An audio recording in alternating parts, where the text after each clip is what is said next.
નમસ્કાર વિદ્યાર્થી મિત્રો, આજે આપણે ધોરણ 7માં સામાજિક વિજ્ઞાન વિષયમાં પાઠ નંબર 1 રાજપૂત યુગ અને તેના નવા શાસકો અને રાજ્ય, તેમાં આપણે ભાગ 1માં રાજપૂત યુગમાં ઉત્તર ભારતના રાજ્ય વિશે અભ્યાસ કર્યો.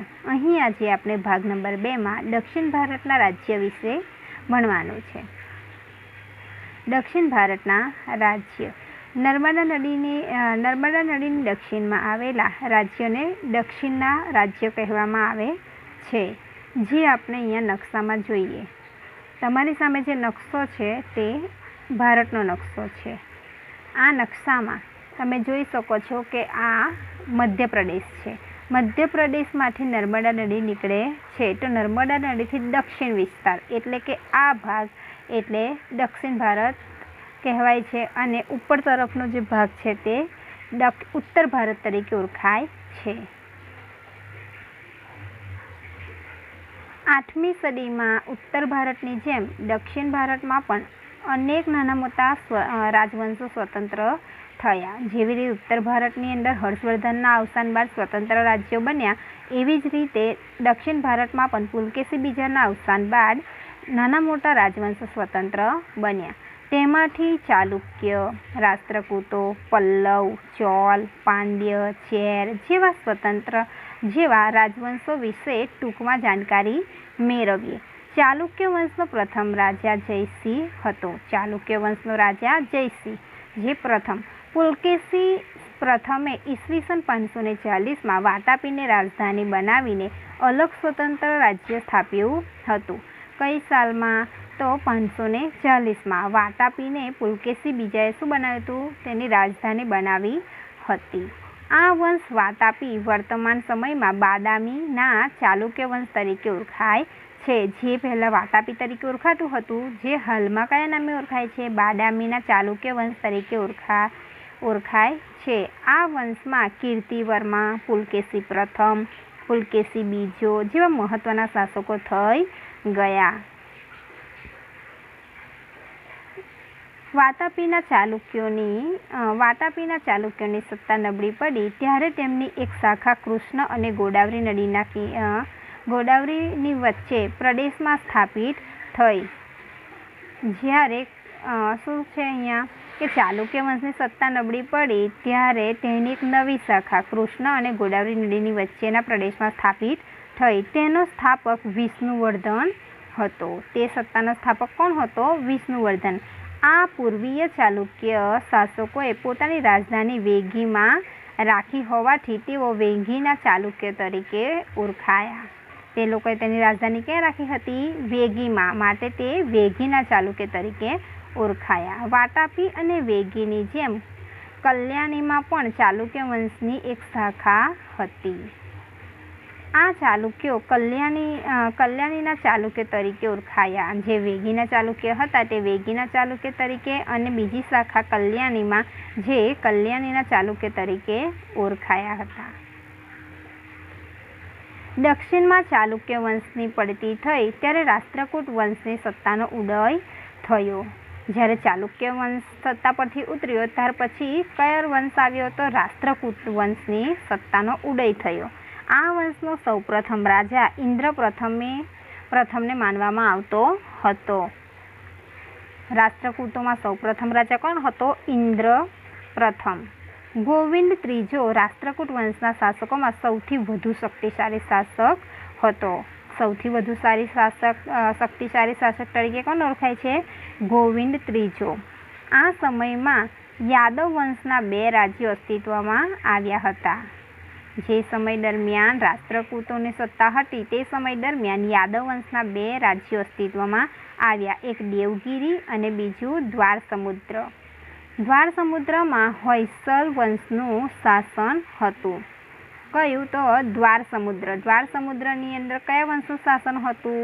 તો હોયસલ વંશનું શાસન હતું. અને દેવગિરીમાં યાદવોનું શાસન હતું. દ્વારસમુદ્ર હોયસલની રાજધાની હતી અને દેવગિરી વર્તમાન દૌલતાબાદ યાદવોની રાજધાની હતી. દક્ષિણમાં કલ્યાણી ચાલુક્ય સામ્રાજ્યના પતન બાદ ત્યાં નવા રાજ્યોનો ઉદય થયો. તેમાં વરગલના કાકતીય પણ હતા. કૃષ્ણ અને ગોદાવરી નદીઓ વચ્ચેના ભૂમિ પ્રદેશ ઉપર તેમનું રાજ્ય હતું. કયું? તો કૃષ્ણ અને કાવેરી નદીનો જે ભૂમિ પ્રદેશ હતો ત્યાં તેમનું રાજ્ય હતું. વરંગલ તેમની રાજધાની હતી. વરંગલ તેમની શું હતી? રાજધાની. આવો જ એક મહત્વનો વંશ પલ્લવ વંશ પણ હતો. એના પછીનો જે એક નવો વંશ હતો તે પલ્લવ વંશ. આ વંશની સ્થાપના બપ્પદેવે કરી હતી. પલ્લવ વંશની સ્થાપના કોને કરી હતી? બપ્પદેવે. તેમની રાજધાની કાંચીપુરમમાં હતી. તેમને કઈ રાજધાની બનાવી હતી? કાંચીપુરમ. મહેન્દ્રવર્મા પ્રથમ, નરસિંહવર્મા પ્રથમ અને નરસિંહવર્મા બીજો આ વંશના મહત્વના શાસકો હતા. અહીંયા ખાસ ધ્યાન રાખજો કે પલ્લવ વંશના મહત્વના શાસકો કોણ ઓળખાય છે? તો મહેન્દ્રવર્મા પ્રથમ, નરસિંહવર્મા પ્રથમ અને નરસિંહવર્મા બીજો આ વંશના મહત્વના શાસકો હતા. તાંજોર, ત્રિચિનાપલ્લી અને પુદુકોત્તઈ જ્યાં આવેલા છે. ત્યાં મધ્યકાળમાં ચોલ મંદરનું રાજ્ય હતું. મધ્યકાળ દરમિયાન કોનું રાજ્ય હતું? ચોલ મંદરનું. તાંજોર તેમની રાજધાની હતી. તેમને કોને રાજધાની બનાવી હતી? તાંજોરને. રાજરાજ પ્રથમ, રાજાધિરાજ પ્રથમ અને રાજેન્દ્ર પ્રથમ ચોલ વંશના મહત્વના શાસકો હતા. અહીંયા ચોલ વંશના શાસકો તરીકે કોણ બતાવ્યા છે? તો રાજરાજ પ્રથમ, રાજાધિરાજ પ્રથમ અને રાજેન્દ્ર પ્રથમ ચોલ વંશના મહત્વના શાસકો હતા. દક્ષિણનું આવું એક પ્રથમ રાજ્ય પાંડ્ય પણ હતું. દક્ષિણ રાજ્યમાં બીજું એક રાજ્ય કયું બતાવ્યું છે? પાંડ્ય વંશ.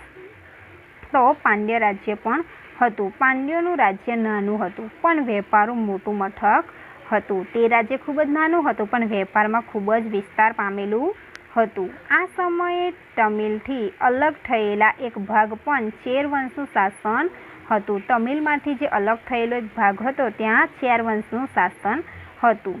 ચેરનું બીજું નામ કેરળ અથવા તો મલયાલમ છે. ચેરનું બીજું નામ શું છે? કેરળ અથવા તો મલયાલમ છે. અયન ચેર વંશનો પ્રથમ શાસક હતો. અહીંયા ચેર વંશનો પ્રથમ શાસક કોણ બતાવે છે? અયન.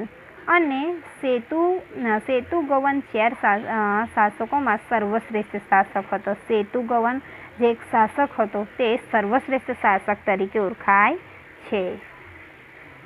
રાજપૂત યુગની શાસન વ્યવસ્થા. રાજપૂત યુગ દરમિયાન તેની શાસન વ્યવસ્થા કેવી હતી તે આપણે અહીં જોઈએ.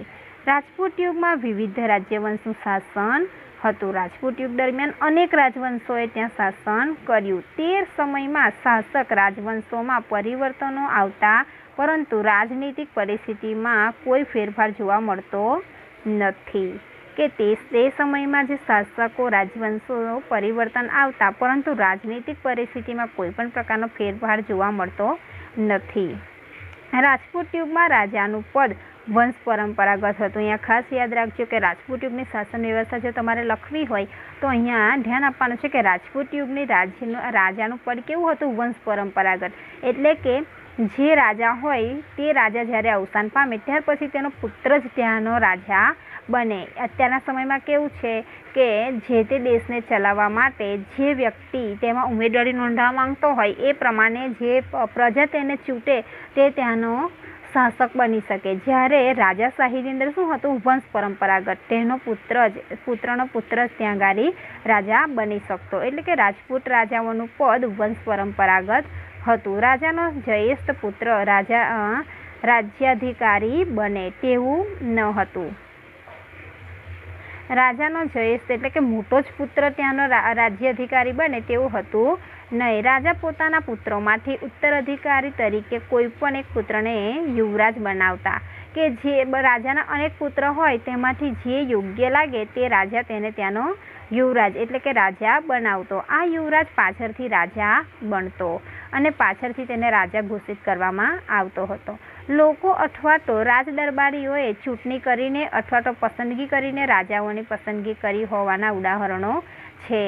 એમ કહેવાય છે કે કેટલાક એવા પુરાવા મળે છે કે તે સમય દરમિયાન ચૂંટણી કરીને રાજ દરબારમાં જેની પસંદગી કરવામાં આવે તેને રાજા બનાવે તેવા ત્યાં ઉદાહરણો છે.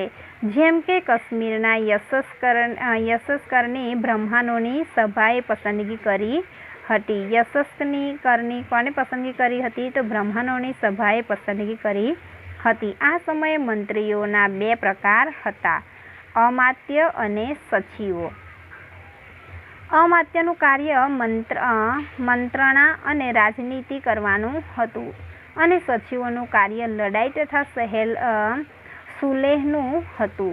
અહીંયા 2 અલગ અલગ એ બતાવ્યા છે, એક તો અમાત્ય અને સચિવો. અમાત્ય શું કાર્ય કરતા? તો કે મંત્રણા અને રાજનીતિ કરવાનું કાર્ય કરતા હતા, જ્યારે સચિવો કાર્ય લડાઈ તથા સુલેહનું હતું. દરેક પ્રકારની નીતિનો અંતિમ નિર્ણય રાજા કરતો હતો. કોઈ પણ રજૂ કરવામાં આવે, કોઈ પણ વાત રજૂ કરવામાં આવે તેનો અંતિમ નિર્ણય કોણ કરે?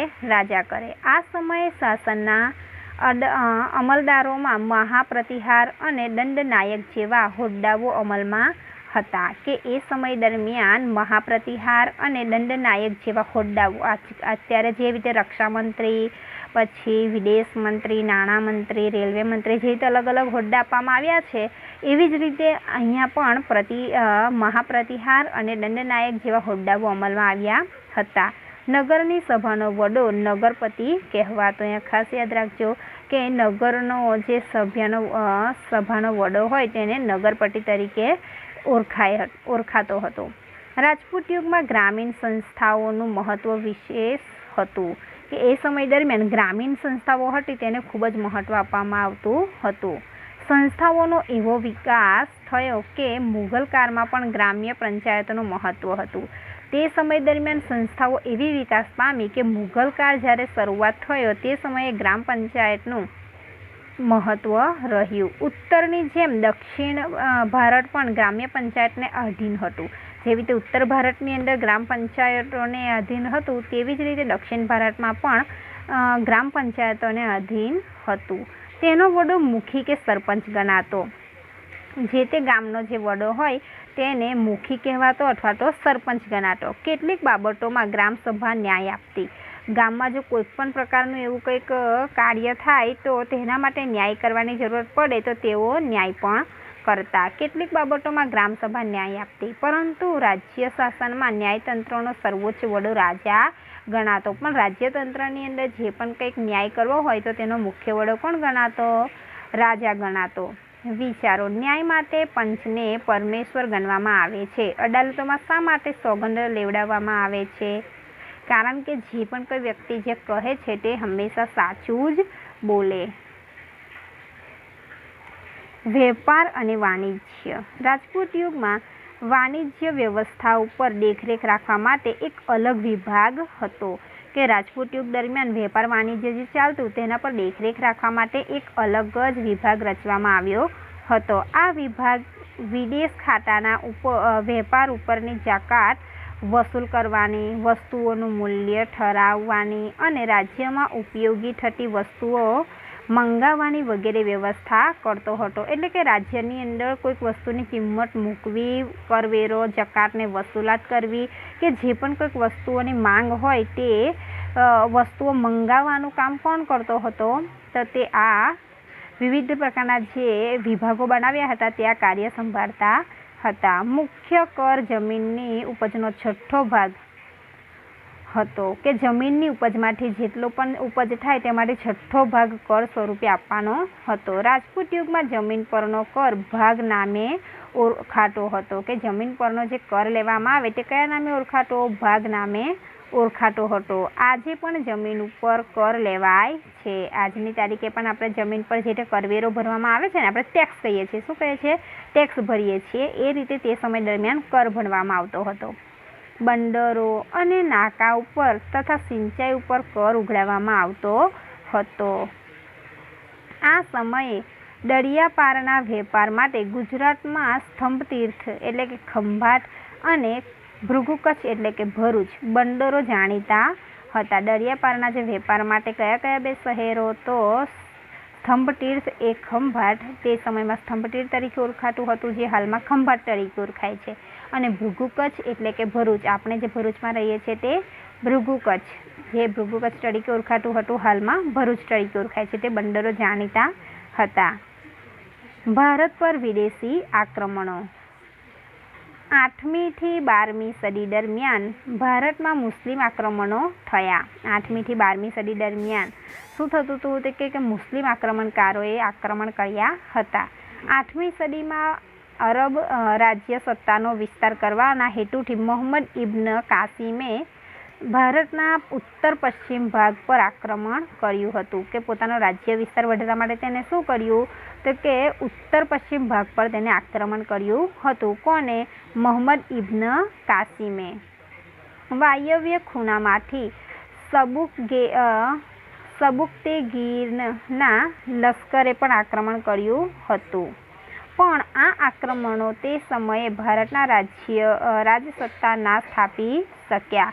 પણ આ આક્રમણોથી તેઓએ ભારતમાં પોતાનું રાજ્ય સત્તા સ્થાપી શક્યા નહીં. એ પછી ગઝનીના સુલતાન મોહમ્મદ ગઝનીએ ઈસવીસન 1000થી ઈસવીસન 1026ના સમયગાળામાં ભારતની અઢળક ધન સંપત્તિ જોઈને શું કર્યું હતું? કોણ છે તો કે મોહમ્મદ ગઝની નામનો જે વ્યક્તિ હતો તેને 1000ની સાલથી 1026ના સમયગાળા દરમિયાન ભારતની અઢળક ધન સંપત્તિ જોઈને કેટલીક ચડાઈઓ કરી. મોહમ્મદ ગઝની ચડાઈનું મુખ્ય કારણ ભારતની અઢળક સંપત્તિ હતી કે મોહમ્મદ ગઝનીએ ભારત પર કેમ ચડાઈ કરી હતી તો કે ભારતની અઢળક સંપત્તિથી આકર્ષાઈને તેને ચડાઈ કરી હતી. તે એક ચડાઈ પછી બીજી ચડાઈ કરતો હતો અને દરેક વખતે વધુ તાકાતવર થઈને ભારત ઉપર ચડી આવતો. દર વખતે એક પછી એક ચડાઈ કરતો ગયો અને દર વખતે તે વધુમાં વધુ તાકાતવર થઈને ભારત ઉપર ચડાઈ કરવા માટે આવતો. આ સમયે ભારતના શાસકો